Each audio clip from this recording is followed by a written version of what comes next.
रांची के मोरहाबादी मैदान में सहायक पुलिसकर्मियों का आंदोलन लगातार जारी है। कई बार सरकार और मुख्यमंत्री के प्रतिनिधि के साथ इनकी वार्ता हो चुकी है। एक बार फिर से सहायक पुलिसकर्मी इस वक्त रांची के डोरंडा स्थित पेयजल एवं स्वच्छता मंत्री मिथिलेश ठाकुर के आवास पर वार्ता के लिए पहुंचे हुए हैं। इससे पहले भी मंत्री जी गए हुए थे मोरहाबादी मैदान, आप लोग भी आए हुए थे। आज आए हैं, बुलाया गया है कि खुद से आए? जैसा हम लोग रात्रि में खुद से आए हुए थे, तो मंत्री जी के द्वारा हम लोगों को समय दिया गया था आज सुबह का, तो आज हम लोग आए हुए हैं यहाँ पे वार्ता के लिए। अपना मांग पत्र सौंपे मंत्री जी को।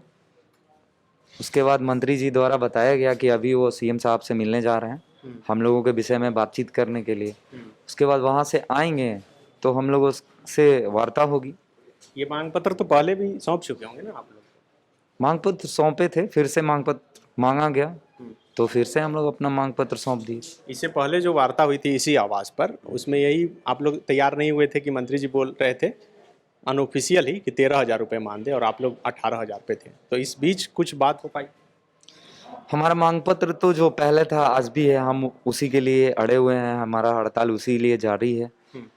अब सीएम साहब के द्वारा जो बातचीत होगा उसके बाद ही हम लोग को दिशा निर्देश जो वहाँ से मिलता है, फिर हम लोग अपना विचार करके वार्ता करेंगे मंत्री जी से। यहाँ कितने देर से इंतजार कर रहे हैं? ज़्यादा देर नहीं हुआ, अभी बैठे हुए हैं, आए हुए हैं। मंत्री जी भी मिलने के लिए, मंत्री जी से मिलने के लिए लोग आए हुए थे।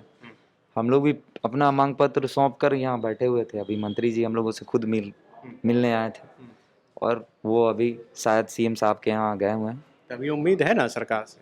सरकार से तो हम लोगों को पहले भी उम्मीद थी, आज भी उम्मीद है। उम्मीद है तभी तो हम लोग बैठे हुए हैं, और पूरा उम्मीद है कि झारखंड सरकार हमारे लिए कुछ सोचेगी, कुछ अच्छा ही। अब सिर्फ एक मांग है जिस पर आपके और सरकार के बीच सहमति नहीं बन पा रही है, वो है कि 18,000 रुपये मान दें।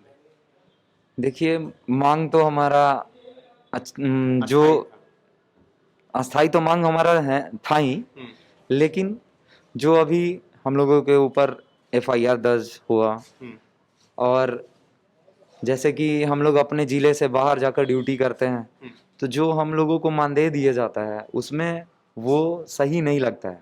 क्योंकि हमको 10,000 रुपया मानदेय पहले मिलता था, और अपने ज़िले से दूसरे ज़िले में जाकर ड्यूटी करना पड़ता था। तो हमारे पास ना तो समय बच पाता था, ना तो जितना मानदेय दिया जाता है उसमें से पैसा बच पाता था, जिसमें हम लोगों को अपने घर परिवार सभी लोगों का ख्याल रखना पड़ता है। तो अपना उचित मानदेय हम लोग बढ़ाने के लिए मंत्री जी के पास बैठे हुए हैं। हम लोगों को पूरा आशा है कि हमारी बात सुनी समझी जाएगी। आप लोगों को तो उम्मीद थी कि मानसून सत्र में आप लोगों की बात जिस तरह से उठाई जा रही थी कि कुछ निदान निकलेगा। अब तो सत्र खत्म हो गया।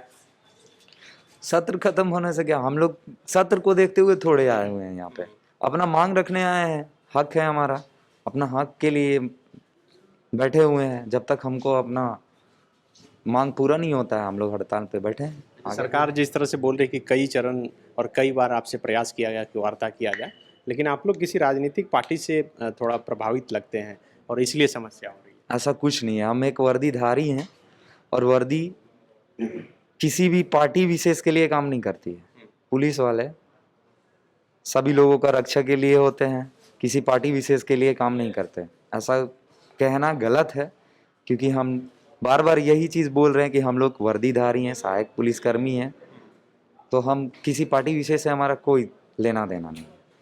तो बिल्कुल ये सहायक पुलिसकर्मी हैं जो अब इंतजार कर रहे हैं कि मंत्री मिथिलेश ठाकुर मुख्यमंत्री से मुलाकात कर लौटेंगे, तब हो सकता है कि इनके साथ वार्ता करेंगे। और जो इनकी मांगे हैं, यदि मानदेय भी दिया जाए तो 18,000 रुपये पहले से ही कहते रहे हैं, और वो मानदेय सरकार देती है, तो हो सकता है कि ये अपने आंदोलन खत्म करने या फिर उस पर आगे विचार कर सकते हैं। अपने सहयोगी संजय रंजन के साथ Sunny Sarad, the follow up, Ranchi. thefollowup.in. Like, share, and subscribe. www.thefollowup.in